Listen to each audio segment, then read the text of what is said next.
Video like जरूर कर लीजिए और ऐसे वीडियो लगातार फ्री में पाने के लिए चैनल को तुरंत सब्सक्राइब कर लीजिए और बेल आइकन को जरूर टैप कर लीजिए ताकि आगे भी सारे वीडियो आपको मिलते रहे। यूट्यूब में फॉलो करते हैं तो प्लीज ये वाला फ्री टेलीग्राम चैनल जरूर ज्वाइन कर लीजिएगा। सारे नोटिफिकेशन सारे अपडेट यहीं पे आते हैं, ध्यान रखिएगा। नमस्कार दोस्तों, स्वागत है आपका स्टडी फॉर सिविल सर्विसेज में। एससीएस डेली क्विज में हम लगातार वीडियो सीरीज भी देख रहे हैं। 24 फरवरी के क्वेश्चन को इस पर्टिकुलर वीडियो में देखने वाले हैं हम। ये ग्रुप आपने अगर अभी तक ज्वाइन नहीं किया है तो उसको ज्वाइन करके सारी क्विजेस को अटेम्प्ट कर सकते हैं आप। फर्स्ट क्वेश्चन से हम स्टार्ट करते हैं। पहला प्रश्न है कि पंचायती राज व्यवस्था का उद्घाटन किसके द्वारा किया गया था। ठीक है, तो औपचारिक शुरुआत पंचायती राज इंस्टीट्यूशंस की इंडिया में हुई थी 1959 में 2 अक्टूबर के दिन। ठीक है, यहाँ पे राजस्थान के नागौर ज़िले से जवाहरलाल नेहरू जी ने इसका उद्घाटन किया था। सी ऑप्शन करेक्ट हो जाएगा।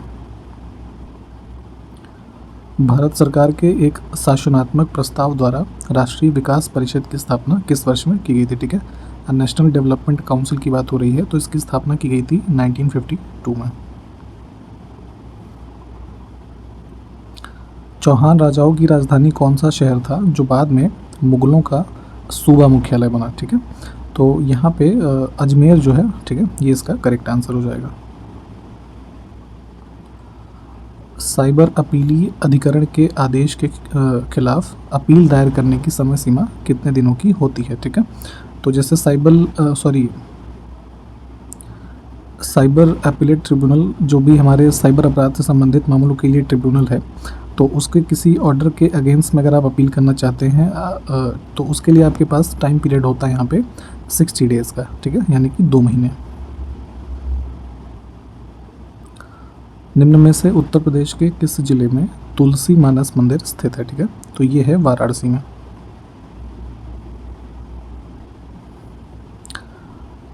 भारतीय संविधान के अनुच्छेद 352 में किस संवैधानिक संशोधन अधिनियम ने मूल वाक्यांश आंतरिक अशांति को सशस्त्र विद्रोह के साथ बदल दिया था। ठीक है, तो बेसिकली हुआ गया था कि जो इंडिया में यहाँ पे 1975 के टाइम पीरियड के टाइम जो इमरजेंसी इम्पोज की गई थी, तो 352 आर्टिकल का यूज़ करके किया गया था। तो उस टाइम उसमें फ्रेज़ होता था कि देश में आंतरिक अशांति के कारण राष्ट्रपति के द्वारा यहाँ पे इमरजेंसी लगाई जा सकती है। ठीक है, जिसका दुरुपयोग किया गया, इमरजेंसी काफ़ी टाइम तक जो है इम्पोज रही। तो इस प्रावधान को बाद में जो है 44th अमेंडमेंट 1978 जो है इसके माध्यम से बदल दिया गया और इस शब्द को आंतरिक अशांति वाले को डिलीट करके यहाँ पे सशस्त्र विद्रोह जो है शब्द का यूज़ किया गया। मतलब कि आर्म्ड रिबेलियन है ना, अगर मान लीजिए कोई सशस्त्र विद्रोह होता है देश में तो उसको आधार बना के इमरजेंसी लगाई जा सकती है। तो यहाँ से बी ऑप्शन जो है ये हमारा करेक्ट हो जाएगा। भारत के संविधान के किस अनुच्छेद में राष्ट्रपति को उनके कार्यों के संचालन में प्रधानमंत्री की अध्यक्षता में मंत्रिपरिषद द्वारा सहायता और सलाह देने का प्रावधान दिया गया है। ठीक है, तो ये प्रोविज़न है हमारा अनुच्छेद 74 में।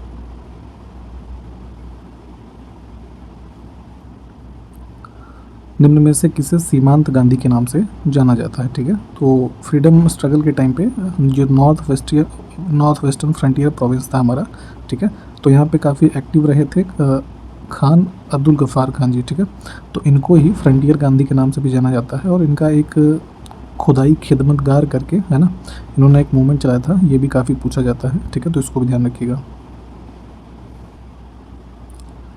भारतीय संविधान के निम्न में से किन अनुच्छेदों के तहत सांस्कृतिक और शैक्षिक अधिकार प्रदान किए जाते हैं। ठीक है, तो यहाँ पे देखेंगे अगर हम तो कल्चरल राइट जो ये हमारे पूछा जा रहा है यहाँ पे। ठीक है, तो ये है हमारे अनुच्छेद 29 और 30 में। निम्न पदों में से कौन सा शब्द पद ऐसी स्थिति को दर्शाता है जिसमें अर्थव्यवस्था में उच्च मुद्रास्फीति, उच्च बेरोजगारी और स्थिर आर्थिक वृद्धि का एक साथ अनुभव होता है। ठीक है, तो ये तीनों परिस्थितियां अगर हम देखेंगे तो हमारी इकोनॉमिक कंडीशन में देखें तो जो स्टैगफ्लेशन होता है, ठीक है, यानी कि मुद्रास्फीति जनित मंदी। ठीक है, तो ऐसी परिस्थिति में जो अर्थव्यवस्था में इन्फ्लेशन बहुत ज़्यादा होगा, बेरोजगारी बहुत ज़्यादा पीक पे होगी और जो इकोनॉमिक ग्रोथ होगी है ना, वो बहुत ही ज़्यादा कांस्टेंट होगी, यानी कि स्थिर होगी। ठीक,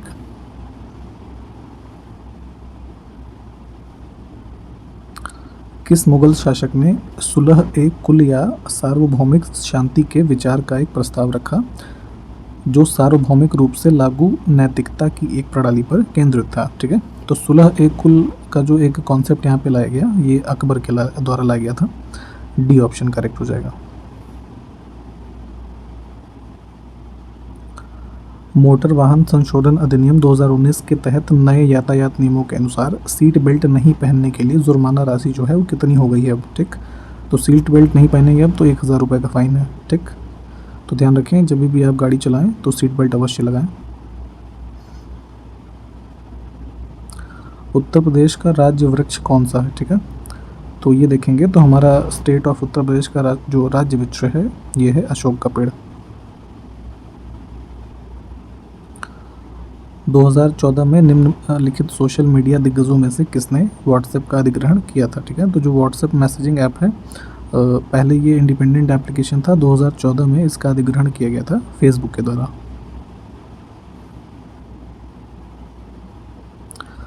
भारतीय राज्यों के निम्न युग्मों में से वंशधारा जल विवाद न्यायाधिकरण से संबंधित कौन सा युग्म है, ठीक है। तो वंशधारा जल विवाद जो है ये संबंधित है उड़ीसा और आंध्र प्रदेश से। आपके लिए प्रश्न ये है कि ये बताइए कि कौन सा जो है रिवर सिस्टम इस वंशधारा जल से संबंधित है, ठीक है। कमेंट करके बताइए। भारतीय संविधान की 7वीं अनुसूची के अनुसार विवाह और तलाक के विषय पर कानून बनाने का अधिकार किसके पास है, ठीक है। तो जो मैरिज और डाइवोर्स, ठीक है, इन दोनों के विषय में कानून बनाया जा सकता है हमारा स्टेट लेजिस्लेचर के द्वारा और पार्लियामेंट के भी द्वारा, ठीक है। तो दोनों ऑप्शन जो होंगे ये करेक्ट हो जाएंगे। श्री कृष्ण जन्मस्थान मंदिर उत्तर प्रदेश के निम्न में से किस जिले में स्थित है, ठीक है। तो ये है मथुरा में।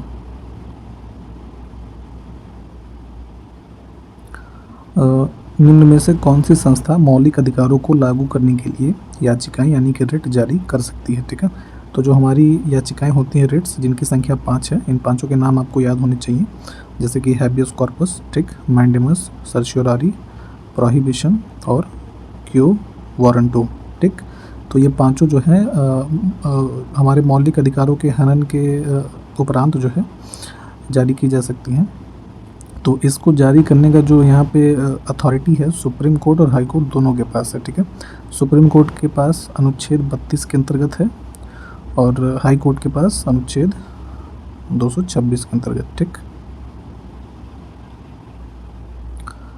निम्न में से कौन सा तमिलनाडु का मार्शल आर्ट फॉर्म यानी कि कला शैली उसको कह सकते हैं, ठीक है। तो जो मार्शल आर्ट्स होती हैं तो तमिलनाडु का अगर हम देखेंगे तो ये है सिलंबम।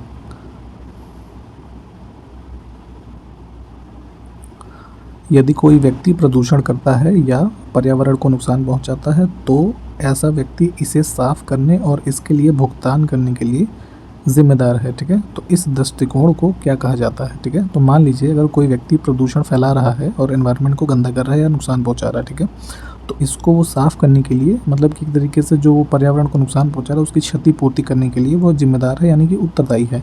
तो ये जो कॉन्सेप्ट होता है इसको बोलते हैं पॉल्यूटर पेज, है ना, प्रिंसिपल, ठीक।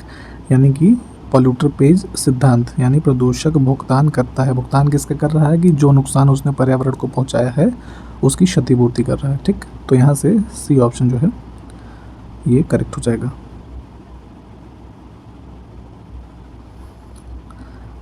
अब यहाँ देखिए कि इनमें से किस देश की राजधानी कीव है, ठीक। तो ये आपको पता ही होना चाहिए, अभी हालिया रूस और यूक्रेन में जो टेंशन चल रहे हैं, ठीक, तो काफ़ी ये सब चीज़ें चर्चा में रही। तो यूक्रेन की कैपिटल है कीव। अंतर्राष्ट्रीय सार्वभौमिक स्वास्थ्य कवरेज दिवस हर साल कब मनाया जाता है, ठीक है। International universal health coverage day के बारे में पूछा जा रहा है। ये होता है 12 दिसंबर को। अगला देखिए, कॉन्वोक 2021-22 जो है किसके द्वारा लॉन्च किया गया है, ठीक है।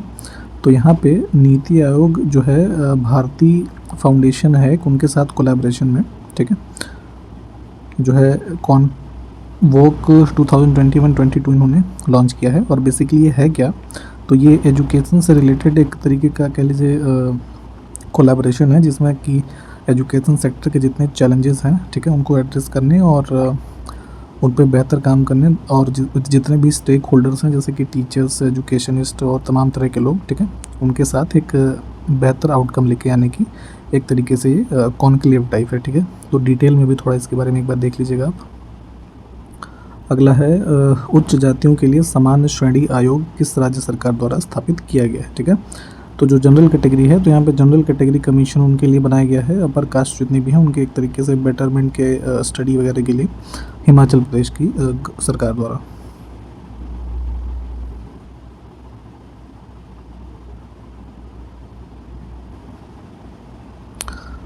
The national highway authority of India act 1988 जो है, अब उसके बारे में पूछा जा रहा है कि कहाँ तक विस्तारित है। ठीक है, तो NHAI एक्ट के द्वारा ही जो है NHAI जो national highway authority of India है ये अपनी पावर्स वहाँ से प्राप्त करता है और पूरे भारत में जो रोड्स हाईवेज़ हैं उनके कंस्ट्रक्शन वगैरह करता है। ठीक है, तो ये पूरे भारत के लिए एप्लीकेबल है। हमारा ए ऑप्शन जो है ये करेक्ट हो जाएगा।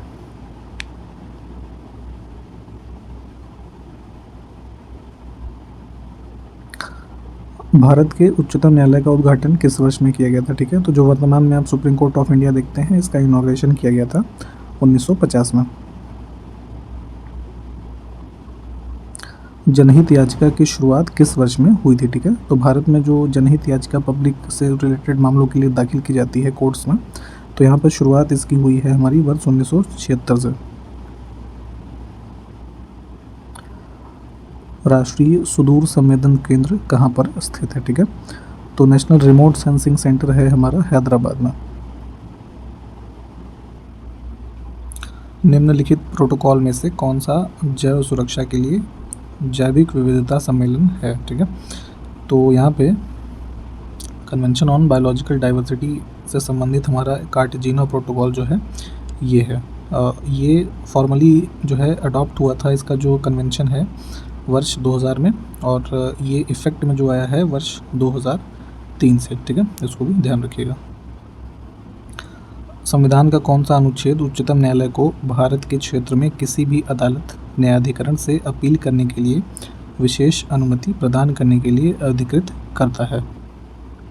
तो इसका मतलब है कि जो हमारी सुप्रीम कोर्ट से नीचे की हमारी कोर्ट्स हैं, ठीक है, तो उनको सुप्रीम कोर्ट में अपील करने के लिए किसी मामले में एक स्पेशल लीव का जो है परमिशन सुप्रीम कोर्ट के द्वारा यहाँ पर दिया जाता है अनुच्छेद 136 के अंतर्गत। ठीक,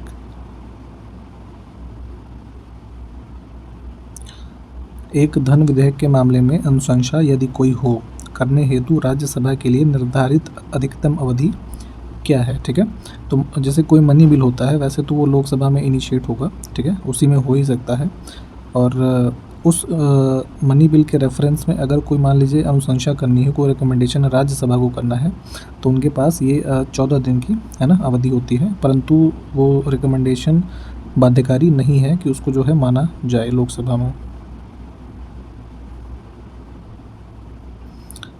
भारत की प्रथम महिला निर्वाचन आयुक्त कौन थी। ठीक है, तो women election commissioner of India की बात हो रही है, तो ये थी VS रमा देवी। ठीक, तो कभी कभी ये भी पूछा जाता है कि फर्स्ट इलेक्शन कमिश्नर कौन थे भारत के। ठीक है, तो उनका नाम सुकुमार सेन था। ठीक है, ये भी ध्यान दीजिएगा।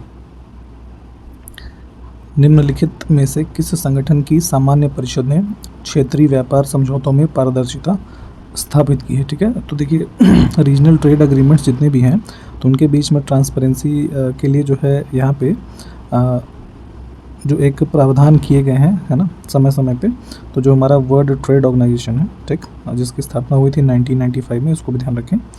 इसके द्वारा ये जो है हमारे क्षेत्रीय व्यापार में समझौतों के लिए जो पारदर्शिता है वो स्थापित की है। ठीक है, तो यहाँ से डी ऑप्शन हमारा करेक्ट हो जाएगा।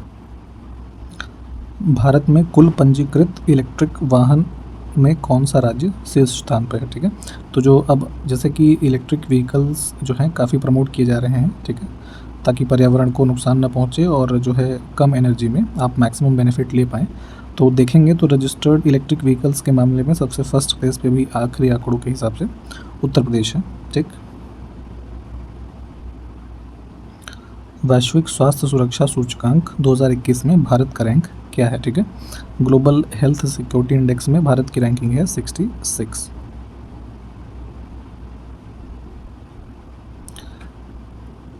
अंतर्राष्ट्रीय समुद्री संगठन यानी कि इंटरनेशनल मैरीटाइम ऑर्गेनाइजेशन का मुख्यालय कहाँ पर है। ठीक है, तो ये लंदन में है। इनमें से कौन सा देश 4.5 दिन के कार्य सप्ताह को अपनाने वाला पहला देश बन गया है, ठीक है। तो यूजुअली आप देखते होंगे कि जो कार्य अवधि होती है मैक्सिमम देशों में, वो जैसे 7 दिन का सप्ताह है तो लगभग 6 दिन की होती है, संडे ऑफ होता है, ठीक है। परंतु यहाँ पे 4.5 दिन का कॉन्सेप्ट लेके आए हैं सबसे फर्स्ट टाइम संयुक्त अरब अमीरात, ठीक है। इन्होंने इसको अपनाया है क्योंकि कोविड लॉकडाउन के बाद से जैसे मैक्सिमम काम वर्क फ्रॉम होम हो गए हैं, ठीक है। तो उसी क्रम में जो है एक इनिशिएटिव इन्होंने ये स्टार्ट किया है। इनमें से किस बैंक ने pan India door step bill भुगतान सेवा की सुविधा के लिए NPCI Bharat bill pay limited के साथ भागीदारी की है, ठीक है। तो door step bill payment services offer किया जाएगा यहाँ पे पूरे ऑल इंडिया में, है ना, पैन इंडिया लेवल पे बात हो रही है। तो ये फैसिलिटी के लिए जो है NPCI भारत बिल लिमिटेड के साथ यहाँ पे पार्टनरशिप किया है इंडिया पोस्ट पेमेंट बैंक ने, ठीक है। डी ऑप्शन करेक्ट होगा। 2021 मिस यूनिवर्स का ताज किसने जीता है, ठीक है। तो ये चंडीगढ़ की हैं, भारत की ही हरनाज संधू, इन्होंने जीता है, डी ऑप्शन करेक्ट होगा। अशोक मेहता की अध्यक्षता में पंचायत राज संस्थाओं पर समिति की नियुक्ति किस वर्ष में की गई थी, ठीक है। तो जो पंचायती राज हमारी इंस्टीट्यूशन है भारत में, तो इसमें अलग अलग समितियां अलग अलग समय पे जो है अपॉइंट की गई, इसमें सुधार के लिए, सुझाव के लिए, ठीक है। तो अशोक मेहता कमेटी जो है अपॉइंट की गई थी 1977 में, ठीक है। और इन्होंने जो है पंचायतों के लिए 2 टायर, है ना, यानी कि द्विस्तरीय व्यवस्था की जो है अनुशंसा की थी। तो इसमें से ए ऑप्शन करेक्ट होगा। Watershed how we destroyed India's water and how we can save it, ठीक है। ये एक पुस्तक है और ये लिखी गई है किसके द्वारा, ये पूछा जा रहा है। तो ये मृदुला रमेश की पुस्तक है, ए ऑप्शन करेक्ट होगा। भारत में राष्ट्रीय ऊर्जा संरक्षण दिवस कब मनाया जाता है, ठीक है। तो ये होता है 14 दिसंबर को।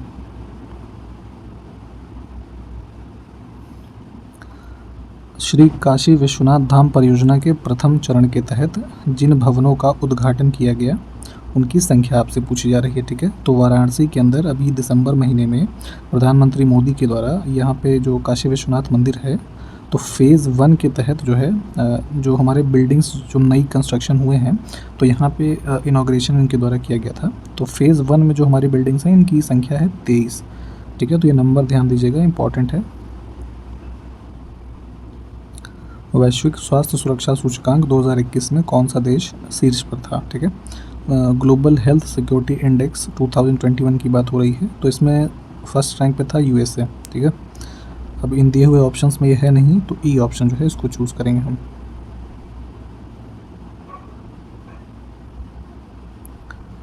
हाल ही में उत्तर प्रदेश में सरयू नहर राष्ट्रीय परियोजना का शुभारंभ किसके द्वारा किया गया था, ठीक है। तो उत्तर प्रदेश में सरयू नहर यहाँ पे परियोजना का शुभारंभ भी किया गया था दिसंबर के महीने में प्रधानमंत्री मोदी के द्वारा।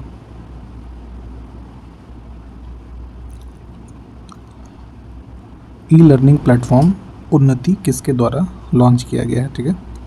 तो इलेक्ट्रॉनिक लर्निंग प्लेटफॉर्म है, इसका नाम है उन्नति। ये दिल्ली पुलिस ने जो है लॉन्च किया था दिसंबर महीने में।